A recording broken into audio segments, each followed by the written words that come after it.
Hello everyone, CrystalFissure here, and welcome back to a brand new video. We're here talking in front of the camera again. I tell you, it's been far too long. I feel like the last one was like the Spyro 4 video when we were going over like what they wanted for Spyro 4. And it's been a long time since then, and today I've been shackled. I've been actually shackled. Me and another girl from work, Katrina, there's your shout out, were separated and put into separate rooms because we were talking too much, quite frankly. So I need to just talk. I need to make up for like 8 hours of talking today, this is not going to quite be an 8-hour video, but we're going to talk about Tony Hawk's Pro Skater 3+4, and we're going to talk about why people are so upset about what's been announced. So obviously, of course, 3+4 finally gets announced after years of speculation. I guess it's sort of been speculation. It's kind of been, I feel like people in the back of their minds thought there was a possibility of it. But then as Activision kind of went through all of its incarnations and working on, Call of Duty and Blizzard and everything like that, and obviously the closure of the studio named Vicarious Visions, while it still exists sort of not in name anymore, but it exists some of the people, I think people kind of thought, okay, well, it's not going to come back. And then finally, about a week or so ago, it gets announced. Tony Hawk's Pro Skater 3+4 is back. But here's the kicker. 3 looks like it's all going to be normal, it's all going to be fine, but 4 is going to be moving to the timed goals scenarios from 3. Now, of course, if you have played Tony Hawk's Pro Skater 4, you would know that 4 really is the gap between the original concept and the underground concept, and the underground sort of concept and gameplay basically sticks throughout the series for the rest of the series until the series effectively died, right? And so 4 was, it was not perfect. I don't think it was a perfect system. I think there are some goals that were a real pain in the ass. It wasn't an easy game, I guess, by design, but it was a game that, it was a real bridging of the gap, as I'm going to continue to say.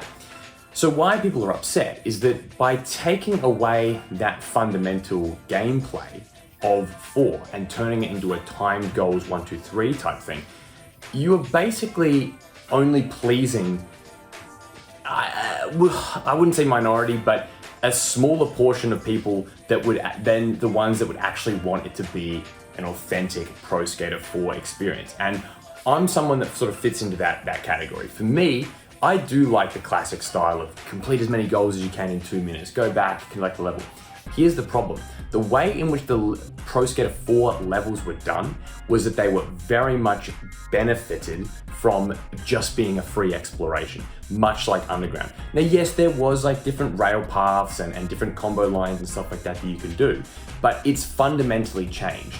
And I think that what this to me really does say, it really does say, once again, and I hate being the one to say this because I'm certainly not the only one. I'm one of many, many people saying this kind of thing. But unfortunately, it is yet another example of where you have a game developer, or not a developer, sorry, should I say publisher, that is basically trying to do something as cheap as possible.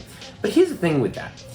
It kind of baffles me that in the year 2025, to use the whole, in this current year, but it's true, we actually have an argument where it's like somehow too difficult to program in NPCs and dialogue and quests, right? Because that's basically what they are. Like, that's what you sort of get with the rationale with this. They go, well, I mean, technically, there's more, it's more to code, it's more, it's easy. How much could it genuinely be to go, hey dude, can you collect skate over my mom's dead body? It's like, what are they talking about? Like, what could be that difficult about creating an authentic Pro Skater 4? From what it appears like and what speculation has been, Pro Skater 3 was probably always going to be worked on very much after. I think there was like rumors that it actually had gotten cancelled. I think that Tony Hawk himself had said something about how it was like it stopped. So it sounds like 3 was like almost already done. That's why it's very noteworthy to me if you look at the trailer of the new levels and stuff like that, or just the trailer including a new level water park.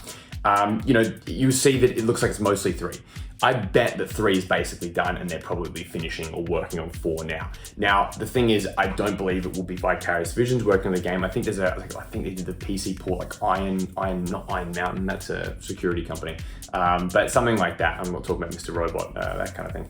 Yeah, so there's another developer working on it that's not Vicarious Visions from what it appears. And so that's gonna kind of, yeah, I mean, you've got the Vicarious Visions engine. I'd imagine that fundamentally the game is not gonna play that much differently to 1+2, which again points to, you know, budget things. It's like, here, we've got the engine, it's already done, it already basically plays up to 4's engine anyway, which that's the whole thing where I'm like, how much could this game have actually cost to make? And here's the other thing. When you look at the success of Tony Hawk's Pro Skater 1+2 and the millions of copies, one of the most successful Tony Hawk's launches ever and one of the most popular games in the whole franchise, by the way, why would you not want to make it the very best version of it? That's just what I don't understand. That's what I struggle to accept, that this idea that somehow, even in spite of its success, we should be still thanking them that it's being made. Like, you get sort of comments in the subreddit, the Tony Hawk subreddit, which I quite like overall. You get people saying stuff like, oh, you know, if we just buy this one, then they'll do thumb. There's no indicator that they will, because it's literally now been 5 years since Pro Skater 1+2. It did not need to take 5 years for a new game. Much like Spyro 4, realistically, if Activision had actually believed in it at the beginning, would be out by now. Now that game is still in development from what I have been told, so, you know, keep an eye out for that, hopefully sooner rather than later. But, you know, it angers me that there's sort of this level of like, we should be appreciative. Of course I'm appreciative that we're getting a new game. Cannot wait. I'm genuinely excited for it, you know, for the most part. But it's like, the idea that, you know, you have to buy it, then you're gonna do this, that, and it's like, yeah, I don't know. I'm not sure I vibe with that kind of thing.